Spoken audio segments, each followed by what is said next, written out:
Hello friends, neighbors, John your whiskey neighbor here. Welcome down to the new nook. And it is Sunday, but I will be posting this probably a week from now because I'm on a huge trip, I hope.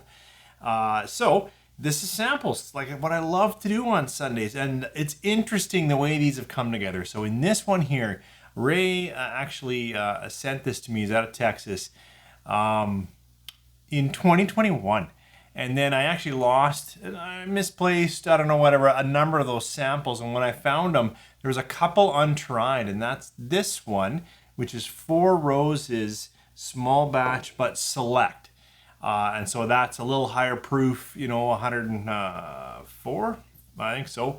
And then I've got this Old Forester from Andy. Andy's, both of these, just great friends, supporters of the channel by getting me whiskey to experience. Thank you. And this is Old Forester single barrel. It's a Ryan Engen pick, but from last year. So this is like 2023, I think, or 2020. Yeah. Anyways, I thought I should open that up because Wine and Beyond's about to put out just about all their barrel selects. So we'll do some Four Roses. We'll do some Old Forester. So if you've got any, I would say nicer bourbon. The smell is already coming up nice. So pour something and then come on back and let's sip some whiskey together. 3, 4.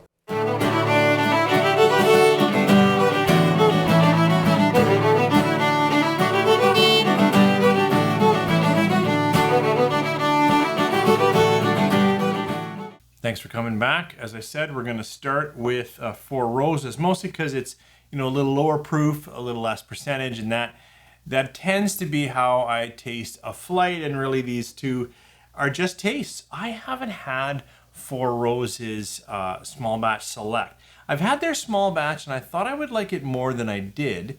I've had some of their single barrels which have been exceptional, but the regular small batch didn't really hit it for me, but this is the select. It's a step up. As you should know, if you don't, Four Roses, one of the things that they're really innovative and known for is their yeast and then their mash bill. So they have 2 different mash bills. I can put them down below. Whoops. And then they have 5 different yeast stains. A yeast, I think, is so underlooked in whiskey production. Not in any way by those making the whiskey. They're very aware of different yeasts that give different flavors, different efficiencies, different alcohol levels. Like that's not, the industry doesn't overlook yeast by any means, but I think sometimes us whiskey fans, people that enjoy, don't really think enough about what the yeast is. Now, I'm not speaking for you. I'm sure you do. I'm just saying in general conversation, I don't talk a lot about yeast. So they have 5 strains of yeast and 2 mash bills, because 10 different varieties. There's 6 varieties that they choose from to make this blend of non-chill filtered. I think it's 104 proof. I sure hope so. 52% on the nose.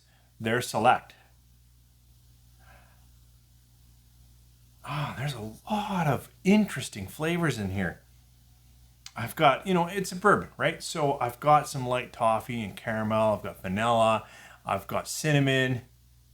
But when I say interesting, I'm getting almost a little bit of green apple, a little bit of other notes. Wow. Yeah, there's different things going on in here. It's predominantly exactly what I already started. Like you said, you're going to get all kinds of nice cinnamon and caramel and vanilla. I just think that's almost a standard. And some nice lighter oak, not dark, but not char, not wispy, not smoky. But then there is some fruiting notes, and for me, it's like a green apple. I don't know why that's in my head. A little bit of apple, I would say. So not a cherry, but an apple. Then there's some nuts kicking around in there too that might come out when we dive into the palate. So let's give this Four Roses Select a taste. Hope you got something nice. Cheers. It could be. It's been sitting there a long time. My comment was going to be, I'm impressed at how well that holds up in the palate. How nicely, sure, it's a bourbon. So we've got oak, like fresh oak. We've got some heat in here, a little bit of rye spice. It's not tasting peppery high rye in any way. I'm just saying there's a little bit of heat, a little black pepper. I should just talk about the flavors. But for 52, I'm really impressed at how well it just felt in the palate.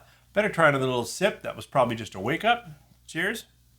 Second sip lengthened into oaks and some of the darker, drier notes that I haven't been getting so far in trying this. Now I'm getting some woodiness, some light char, a little bit of almost bitterness. So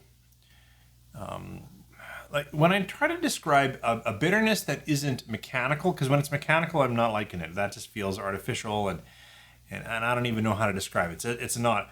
Here, the bitterness is like this morning. I made some coffee and I was out of cream. I still enjoy coffee without cream, but it is a bitter experience, and it's a good bitter if it's done well, not burnt old coffee. So where I'm trying to go here is there is drying on the end. There is a bitterness to me. Maybe that's a bit of coffee bitterness that I didn't get in the nose or even in the first sip. It was all leaning into classic bourbons and sweet. Now it's really come down, and the apple that was maybe in the nose is now like a dried apple. It's really moved into its oak and drying and nutty and savory profile. So it moved off of like, I thought it was maybe going to go into kind of a sweet place because the nose was quite there, but it really moved into drier, oakier, nuttier place, which I do like in a bourbon. You know, it's just a sample. I've tasted it a couple of times, but this is setting up really well. Like if I'm enjoying it significantly more than the small batch. Was it small batch? Yeah, the select here is a nicer product. I think that Four Roses set us up very nicely for an Old Forester. By that I mean I always find Old Forester drier and oakier, less fruity than a lot of bourbons. And in fact, it's really they're regular. Most of them I'm not a huge fan of, possibly because of some of the missing fruits. But they're 1920 and they're 1910, which adds some sweet almond. I think it really is done well. This is a single barrel pick and it's big, 68.6%. So this one's a monster. We'll see how it moves off of after the Four Roses. Yeah, and this is tighter, a little sour. Yeah, Old Forester profile. Like it does lean into almost a sourness rather than, I haven't done it, but let's see. Oh no. I was expecting this to like just nose so sweet after this kind of slightly sour, but no, they're actually a little bit similar there.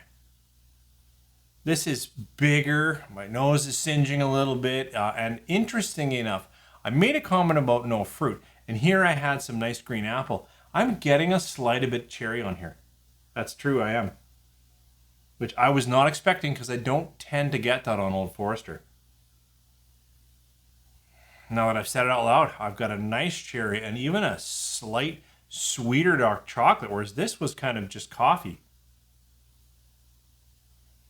I like where this nose is taking me. Andy, thank you for sharing this. Now I'm like, I know this bottle's long gone, but let's see how it is on the palate. And dark as dark should be. Hey, that's just gorgeous. All right, let's try this, what's going to be a bit big on the palate. Cheers. As expected, it's bold, it's big, it's brash, but it's far more refined than the first sips of that 1792 full proof. That one's a bruiser. This actually has, for me, right now in this place, layers of flavor. I'm getting like a graham cracker layer. I'm getting like a nut grain layer. I'm getting lots of heat spice, so it's tough to pull it apart. I'm gonna have to put some water on this just for myself. I should do that more with you guys, see what I get, but we'll try another little second sip here. Maybe it's a theme this morning, but just as a second sip on this one, but more so here, it took me into the drying nature of Old Forester that I know. It took me into drier sun-bleached oaks. It took me into hotter cinnamons. It took me into just a lot more oak in the conversation, which I expect on a 68? Yeah, 68.6%. I mean, This is pushing 70% alcohol.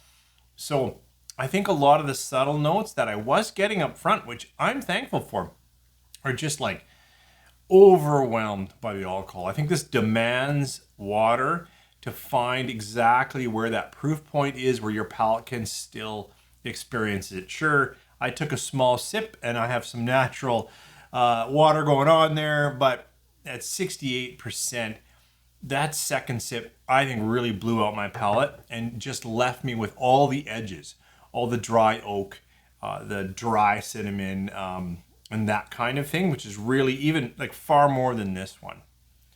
Both of these turned out to be really quite nice. I'm actually very impressed with this select. I kind of shied away from Four Roses, not the single barrels, but I can hardly get those where I am. They're so rare. But this select, where they take 6 of their combinations and put it together, I don't know. This really was a winner. This is great, but I definitely have to try it at different proof points just to see if I can dial it in to where my palate will still find some of those flavors that were in the nose or even in that first sip and sustain it through a sip. Because right now, it beat me up. And I love it. Thank you so much for joining me here. As I said, I'm away. I'm away in a big trip, and I never do this, but I've pre-recorded this, and I'm going to try to pre-record another couple of videos just to keep saying hi to you guys while I'm out running around. Maybe I'll post from overseas. That'd be fun. But if not, thanks for joining me here on this Sample Sunday. Hope this gave you an idea of purchases. I don't think you can get this one, but this one's a regular on the shelf, so I'm sure you can hunt that one down. Thanks.